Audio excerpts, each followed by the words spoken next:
In 1980, a killer couple would commit a string of cruel murders against the backdrop of LA's Sunset Strip.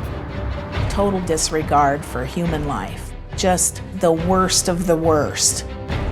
Douglas Clark and Carol Bundy would act out their darkest desires and leave a trail of bloodshed in their wake.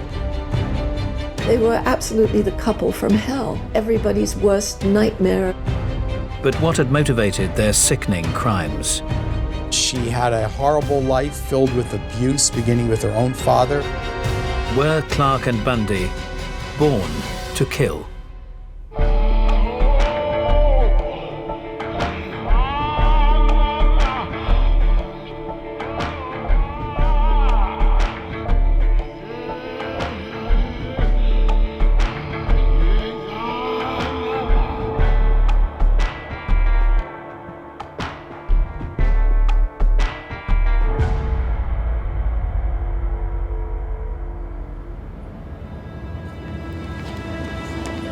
By day, the Sunset Strip is famed as the home of Los Angeles' beautiful people.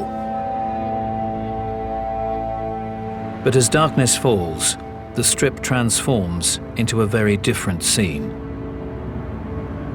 At night, the element comes up. Hollywood's always had that reputation, always had. I worked Vice as a young officer, undercover Vice, and prostitution was heavy in the Hollywood areas. It's always been a dark side. But never as dark as the summer of 1980, when a predator set his sights on the City of Angels. We first became aware of this series of murders when the two sisters were found in the northeast section of Los Angeles. The bodies of two young women were found by the side of the freeway. They would not be the last. The city of Glendale had discovered a dead female shot in the head. Working girls began being plucked from the Sunset Strip, murdered, and dumped on the streets and in the hills. Men who were searching for rattlesnakes lifted the mattress, found her body. The girls on the Sunset Strip were getting very frightened. They didn't know when the killer was going to strike again. As the body count climbed, the perpetrator was dubbed the Sunset Slayer, a killer seemingly capable of the most shocking of atrocities. Another gal who had been decapitated and her body was left behind a restaurant. So gruesome. What we're dealing with is a person who, is vicious as they come, because he not only cut her head off, but he took it with him. It's straight out of a horror movie. It's everybody's worst fear. By July, at least 6 young women had been found dead, but investigators were at a loss as to who could be the perpetrator. So bizarre. I mean, who is this guy? We've never had nothing like this. It would be only through a seemingly unrelated crime that the extraordinary and unexpected truth would surface. Until now, the victims appeared to be all runaways or prostitutes. That was about to change.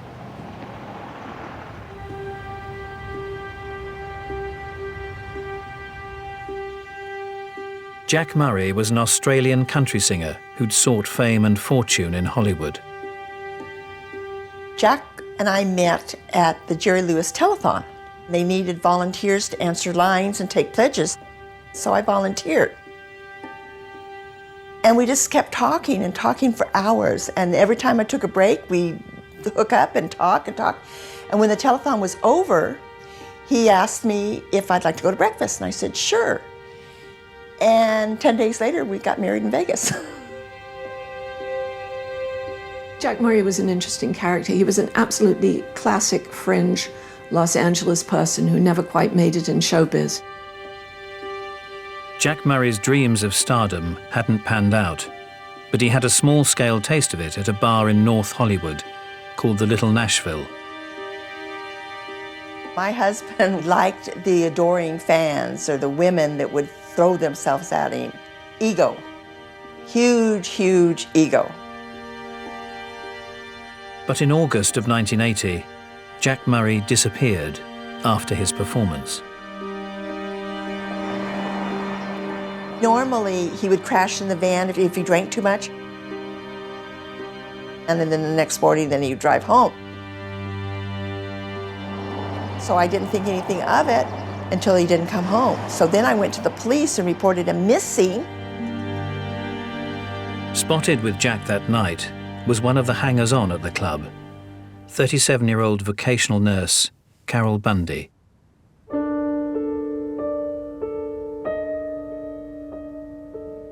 Jack had last been seen with Carol right around closing time.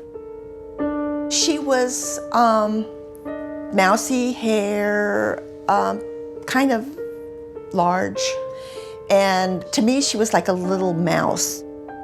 She was rather short.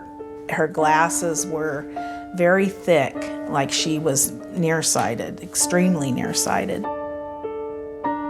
Several days after his disappearance, police received a tip alerting them to the whereabouts of Jack's van, 2 blocks from the bar where he and Carol had been seen. Neighbors on the street had been complaining about an odor coming from a van. Jeanette Murray would receive the news she'd been dreading. They said, they found the van. And I said, he's dead, isn't he? And he said, yeah. I said, well, do I need to go down to the morgue to identify the body? No, ma'am, you don't need to do that. The detectives had good reason. His head had been cut off. And his head was missing. They didn't want me to go down because there was nobody to recognize. Jack Murray had been shot, stabbed, mutilated, and beheaded. It appeared he'd been the victim of a homicidal maniac. I was still at the apartment, and a lot of packages would be delivered, and I'd have to sign for it. Well, I refused any packages. I thought, oh my God, if I opened up a package, I would just totally freak. I was terrified that I would get a head mailed to me.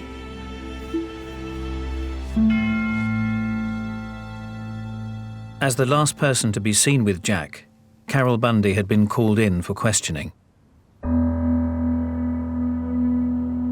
Accompanying her to the interview was her boyfriend, Doug Clark, and the pair's behavior began to arouse police suspicions. We still didn't know who these people were, except that they were witnesses and they weren't coming across too well, especially Doug. There was absolutely nothing to hold Carol and Doug, although Doug was sweating like mad through his T-shirt, and it sort of set off some alarms with detectives. 2 days after the body of Jack Murray was found, Carol Bundy turned up at the hospital where she worked with a shocking story. She came into rounds at about 7 a.m. is when our rounds start, and said something inappropriate. Bundy began to tell her co-workers tales of mutilation and murder. She just stood there and started telling these absolutely shocked nurses what was happening, and the co-workers called the police. The police raced over and surrounded the building, and but Carol was able to slip out and go back to her apartment. The police came in and were looking in her locker, and everybody was afraid that they were going to find a head in the locker. With Carol avoiding detectives at the hospital, they would make their way to her address, where they were to be confronted by an unexpected revelation. On August 11th of 1980, we came to this location, which was the residence of Doug Clark and Carol Bundy. There were detectives beating on her front door, and she met them with some underpants in her hand that she claimed belonged to some of Doug's victims. Carol claimed that she had killed Jack Murray and that her boyfriend, Doug Clark, was the infamous Sunset Slayer. As a couple, the depths of depravity they had sunk to would stun investigators.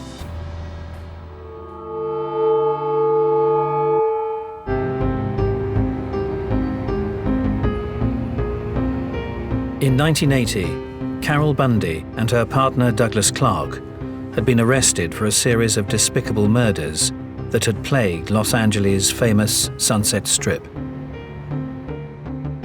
Bundy would reveal to detectives a sickening tale of how at least 6 young women and 1 man had lost their lives in horrifying fashion. But just who were this killer couple, and how had this madness begun?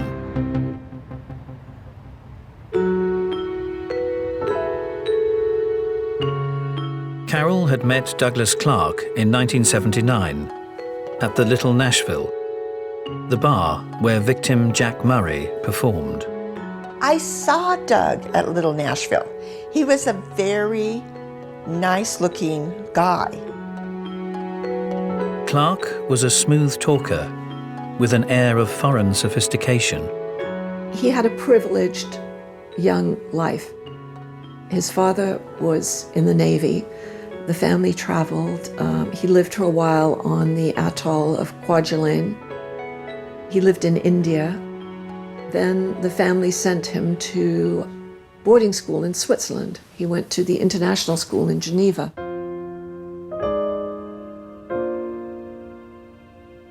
Carol Bundy, however, had a very different upbringing. Carol was born Carol Mary Peters, and she had a horrible, horrible childhood. Her father was a raging alcoholic. Her mother was alcoholic too. Her mother beat her. And when Carol was 9, her mother rejected her for some reason. She shut her out of the house and wouldn't let her in and kept telling her, "You're not my little girl anymore." Her mother died when she was like 11 or 12. And then the father wanted her to become the mother for the family. You know, take care of the house and cook the meals and do everything that was necessary that the mother should have been doing. And the demands went much further than mere housework. He had her sleep in bed with him and she became his sexual, object kind of thing. While the young Carol Bundy played the role of housewife, Douglas Clark appeared to be enjoying his adolescence. He had his first sort of taste of adult sex when he was in Geneva, that there were girls there who were perfectly happy to go out with a young American who had a wonderful record collection and a supply of American whiskey. Clark considered himself the king of the one-night stands. He would speak French in part. He would quote Shakespeare. He was a very smooth character with a lot of polish to him, really. But not everyone would fall for Clark's charms. Some considered the young man strange. There was one young woman that he sort of lunged at her one day and tried to kiss her, and she said she would never forget the look in his eyes, that he had these strange, penetrating eyes that looked not at her, but right through her. As Carol Bundy grew up, her fortunes didn't improve. She was an adorable-looking little girl, but she became progressively plain as she grew older. She was a lumpy and unattractive adolescent with a much prettier little sister. She began stealing when she was an adolescent. She became promiscuous. She had very large breasts, and she discovered that was a lure for teenage boys. And she even went out with older men, and she didn't prostitute herself, but she did take money from people she was having sex with. She certainly had disadvantages. She was overweight, she was homely, she had an astigmatism that made her wear these very thick glasses. So yeah, it was hard for her to find love, and as a result, she became very sexually promiscuous. Douglas Clark, too, appeared to be developing an unhealthy attitude to sex. Reportedly expelled from the Geneva school, Clark's family sent him to an upscale prep school in the US. There he began to conceal tape recorders in his room. He was quite the voyeur, and he would seduce young women and audio tape it and play it back for the other students. So he, very young, began to indulge himself in all kinds of sexual practices that were, less than moral, less than desirable. Doug never stopped bragging about his sexual exploits, and one always has to wonder, I think, when somebody brags too much about their sexual exploits, what they're really trying to hide.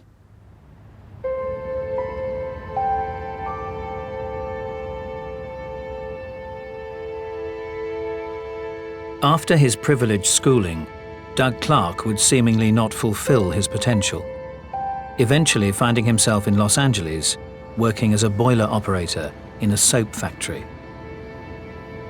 Without his own place, he would pick up middle-aged women in country music bars in search of a bed. And it was at the Little Nashville that he met Carol Bundy. She didn't get along well with people, but I think it was because her own self-esteem was so terrible. She really couldn't relate to people. She felt she really didn't have anything to offer in a relationship.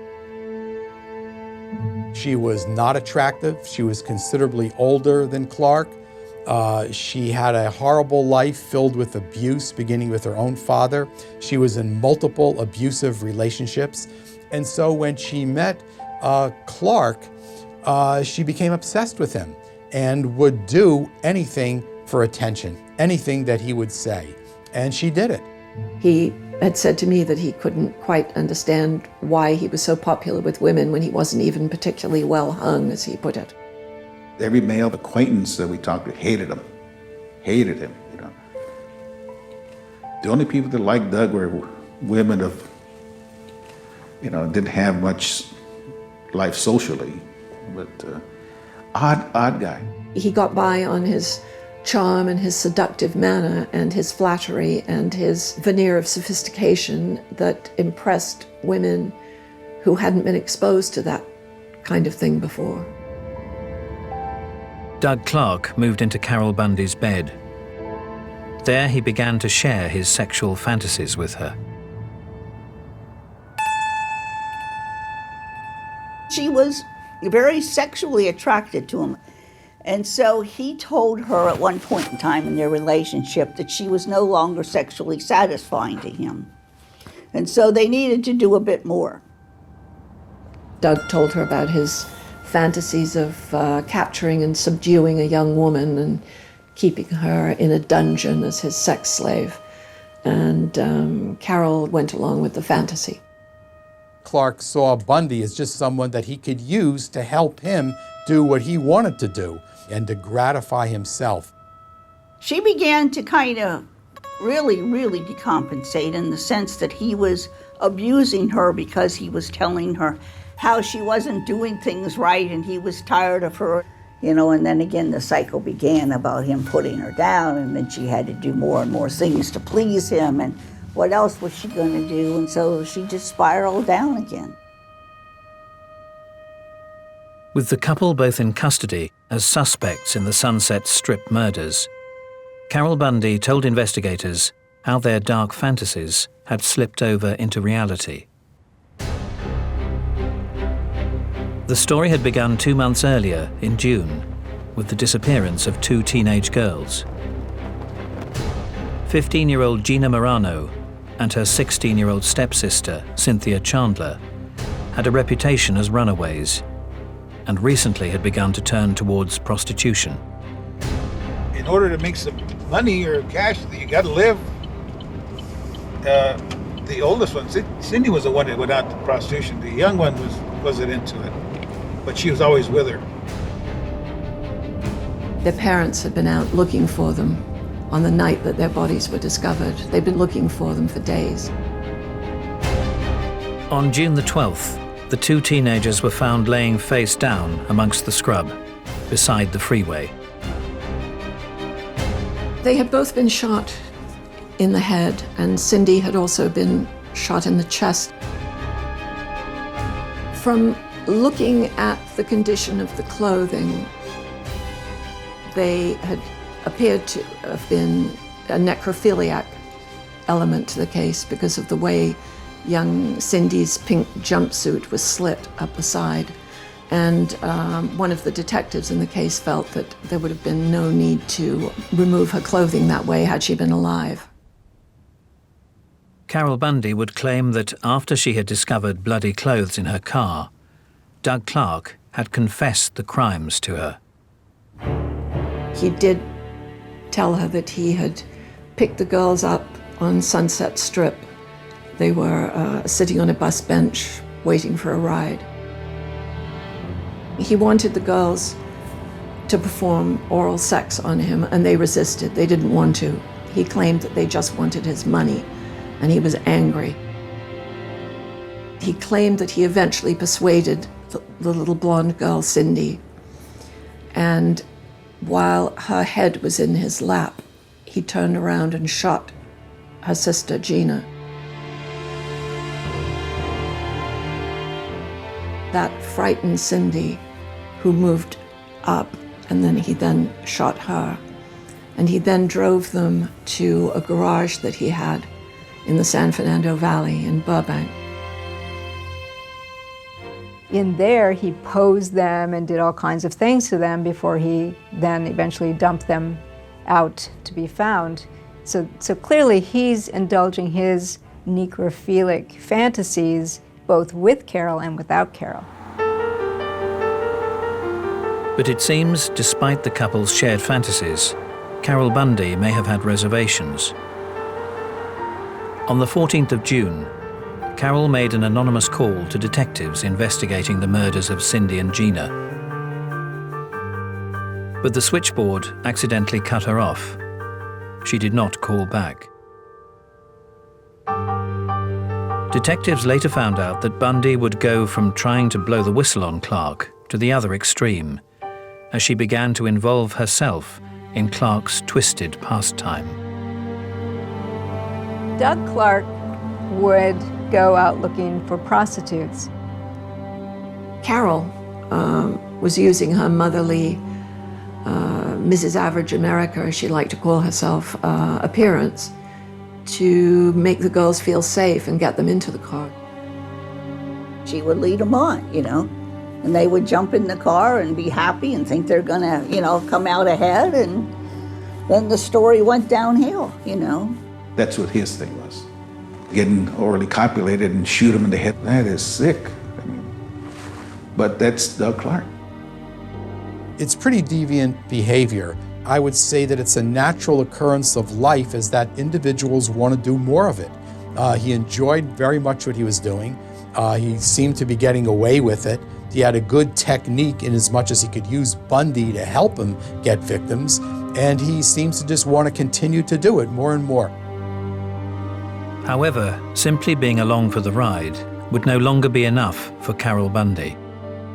And soon she would join Clark in indulging a deadly fantasy.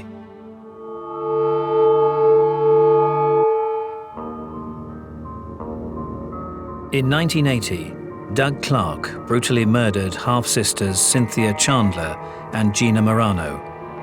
He confessed to his girlfriend, Carol Bundy, whose first reaction was to call the police. However, she would quickly have a change of heart. Not only would the shock of the murders wear off, but Carol Bundy would begin to fuel Clark's fantasies further and take an active part in murder. On the 20th of June, Carol Bundy was due to commit her first murder. The deadly duo headed to the Strip, where they picked up a prostitute, calling herself Kathy. Carol described Kathy as a sweet, obliging little girl, little blonde girl of about 17, who hesitated to get in the car, but did. Carol was in the back seat with her gun, and Doug was in the front seat with Kathy. Sitting on the back seat, Carol was supposed to signal to Doug Clark if she wanted to shoot the girl herself. Everything got a little confused, and in the whole process, Doug ended up shooting Kathy. They just kept driving and driving, and Carol was trying to get her clothes off.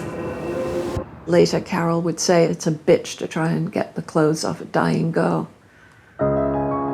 Clark's twisted behaviour would continue to escalate, and it would be his desire to act out his darkest fantasies that would lead to the deaths of Karen Jones and Exie Wilson.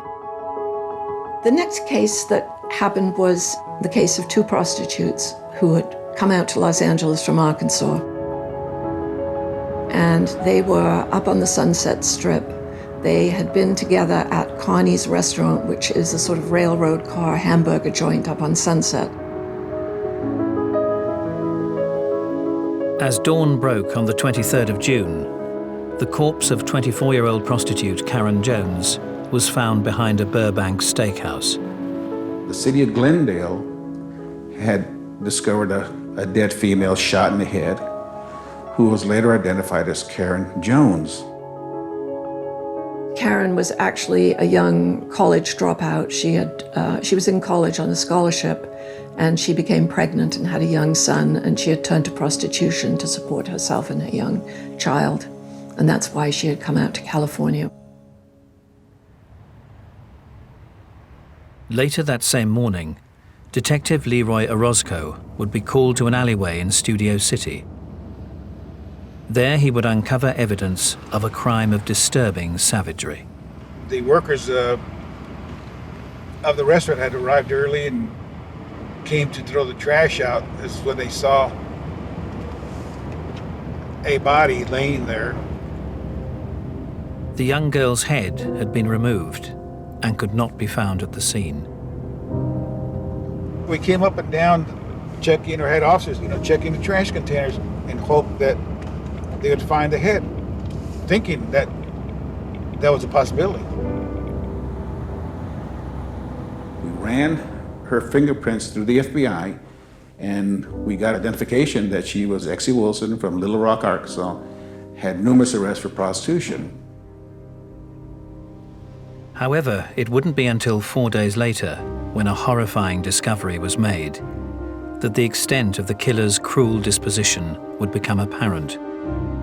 A man driving home one night saw a wooden chest in an alley behind his apartment building. This is the alley. He went over thinking, hopefully thinking that there's something of value in it, and it became shocking to him when he opened it. And there was something hard wrapped in clothing. They discovered the remains of a human head inside. Exie Wilson's head was found inside an ornate wooden box. The coroner's representative got there and he's checking the body, and he puts a thermometer in the throat area, checking for the temperature of the body at the time you find it in the ambient temperature and so forth. He said, "This is frozen." Carol Bundy's confession would reveal the depths of depravity to which she and Clark had sunk. She explained how, in this instance, Clark had gone out on his own.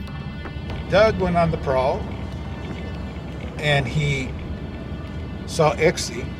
He tried to pick Exie up, but Exie cussed him out. Doug didn't like that. Exie and Karen Jones were together, and he had trouble separating them, but eventually Exie came and got into his car.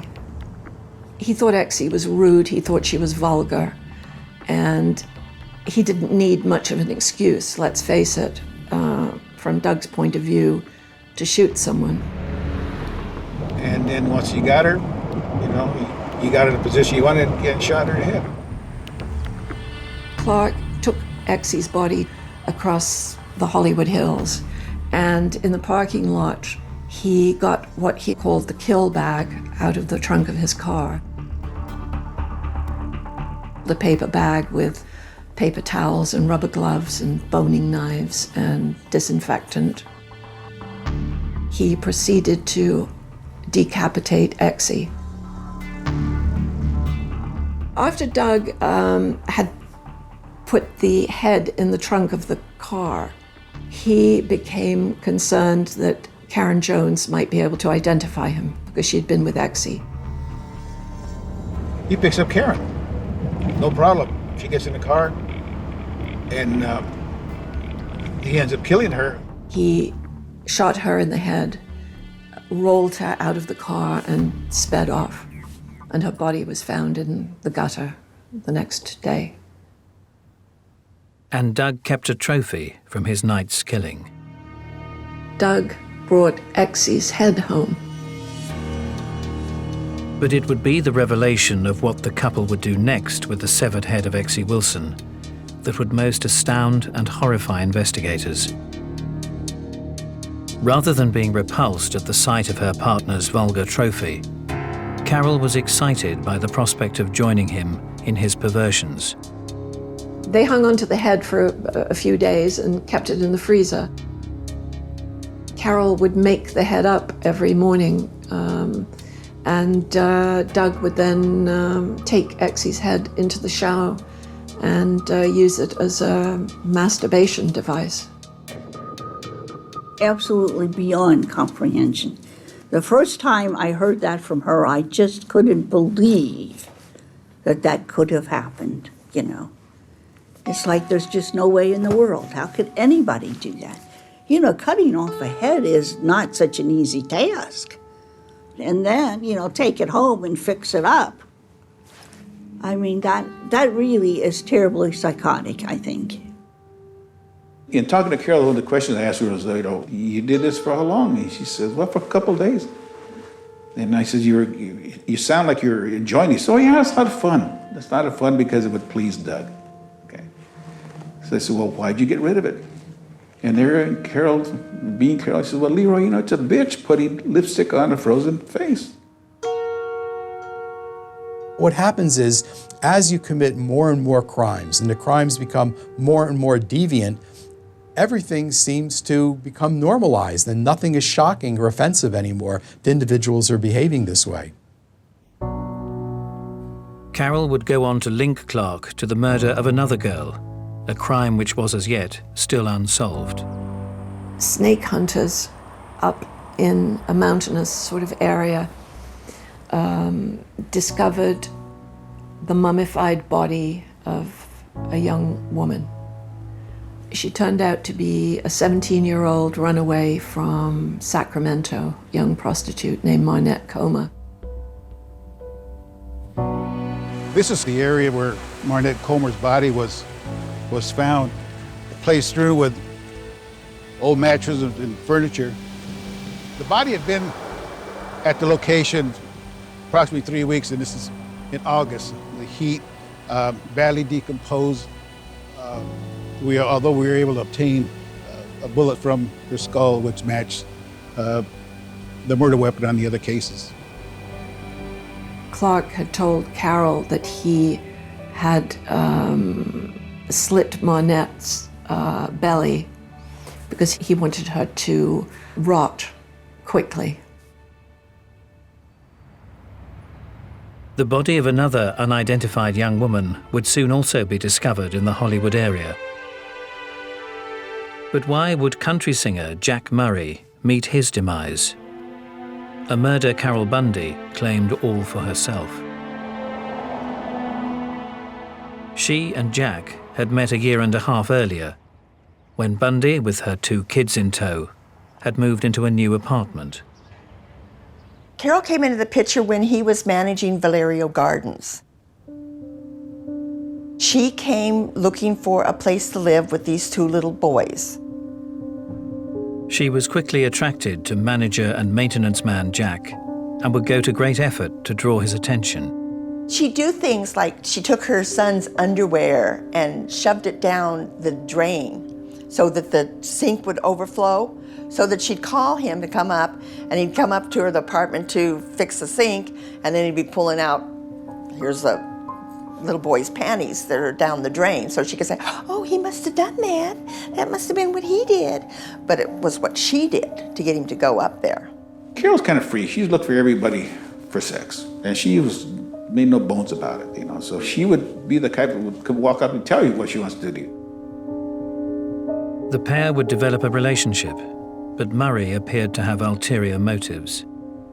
Jack was a scammer, and he used Carol Bundy, and he made no bones about it when he was talking to his friends. He said she gave great sex, and that was all he was interested in, that and her money.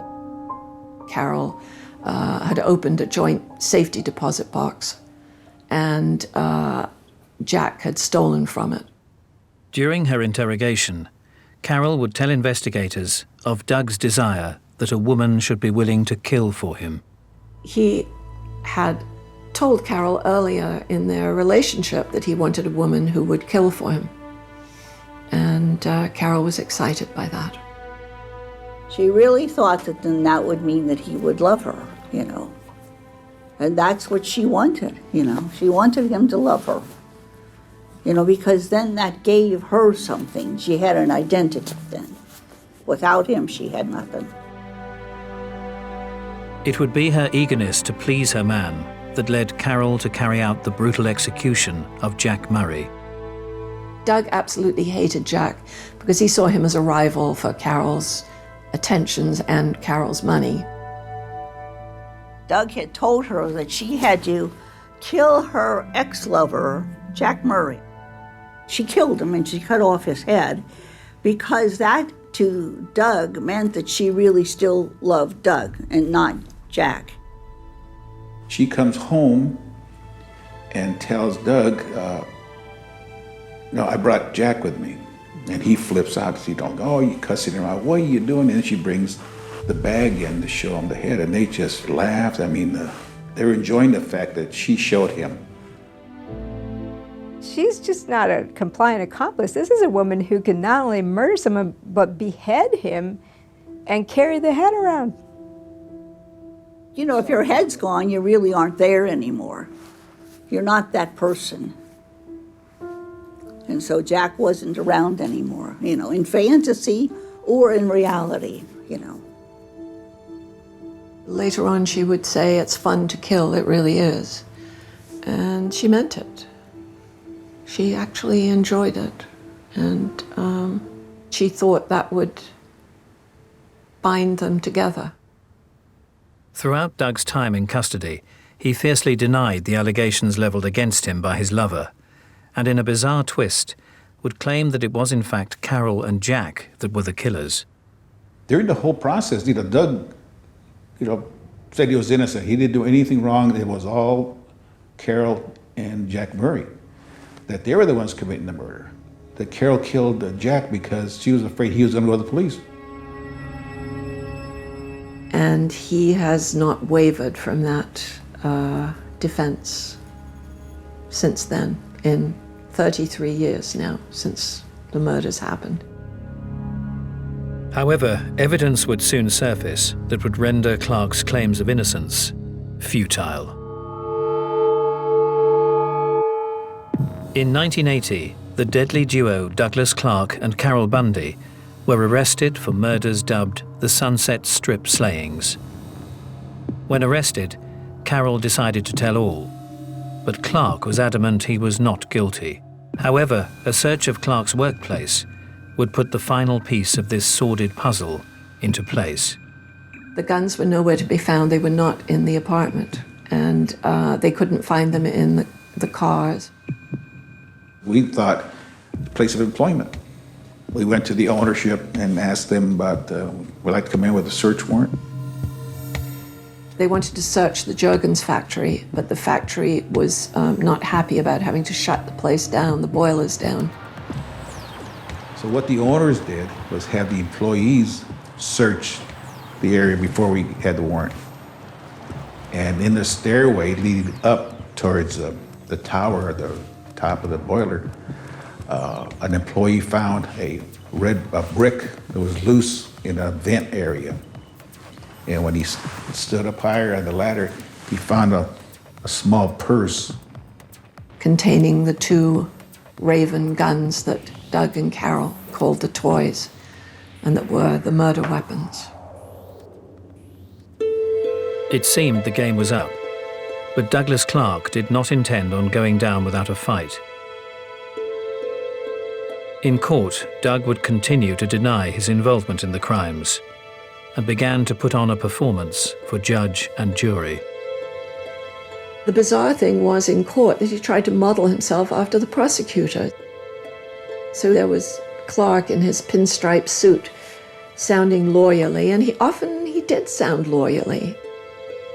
When he went to court, he acted as his own attorney, which shows nothing but arrogance and narcissism, and he knew that they had so much evidence against him, he just wanted to put on a show. Anybody who would act as their own attorney has a fool for a client.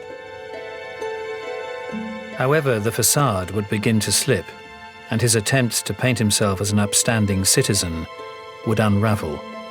He would just go off the rails and kick the table across the courtroom and start screaming obscenities at the judge. He used the courtroom as a stage, as a platform, to have one last show, to just show the world how cool he is or how great he is. This is all in his mind. In 1983, Doug Clark would be sentenced to death and is currently awaiting execution in California. As a result of a plea bargain in exchange for her testimony against Clark, Carol Bundy would be sentenced to life imprisonment. The story of Doug Clark and Carol Bundy would leave a distinctive mark on those who encountered them. Everybody at the hospital was just mortified that we had been working side by side with this woman and didn't know. I mean, who knows? I could have been a victim. She could have liked the way I looked and, said, I have a guy for you to meet and, come on over, and I probably would have went. So what had driven Doug Clark and Carol Bundy to take their fantasies to the ultimate extreme? Was murder in their makeup? I don't think Carol was born to be evil. I think Carol was created to be evil by Doug and what was going on around her. Given her background, it would be inevitable that she would have a terrible end to her life. One way or another kind of thing. She would have either been beaten up or killed or something like that would have happened to her. Or she would have met somebody like Doug and been out busy killing, Certainly, Bundy wasn't a born killer. She had a very, very abusive life, and she would do almost anything at that later stage if a man just paid attention to her. I would very much doubt that Carol would have killed if she had not met Douglas Clark. And clearly she was a sociopath, but not homicidal with it until it became fused with her sexual relationship with Doug Clark and her need to hang on to him and please him. I don't think Carol was a born killer, but I think it was very easy for him to manipulate her into doing the things that she did. Clark's a different story. There's something within him at a very early age where he became quite narcissistic and used people to gratify himself, to enhance himself, to particularly enhance his ego. He certainly had a predisposition or an inclination to behave in ways where he didn't connect emotionally with other humans. He functioned in a much detached way where he really didn't care about anybody else other than himself. I think Doug Clark was a born killer. I don't think there's any doubt that eventually the way he developed meant he would eventually kill somebody because of his fantasies really required dead bodies. In 2003, having spent 23 years behind bars, Carol Bundy died of heart failure in her cell. To this day, Doug Clark claims that he's been convicted of crimes that he did not commit. Doug is still trying to convince people that he's not the real killer. If you were to describe himself, he's just an everyday working guy, 9-to-5 guy. And he says, that's a sick guy you're looking for, that's not me. Well, we're looking at him. What is certain is that many are still living with the scars of these depraved crimes. Jeanette Murray was even denied the comfort of burying her husband. We ended up having to cremate him because, there was nothing. They went to the dumpster to try to find the head, but after a whole week of trash being dumped on it, there was no way that they could find it.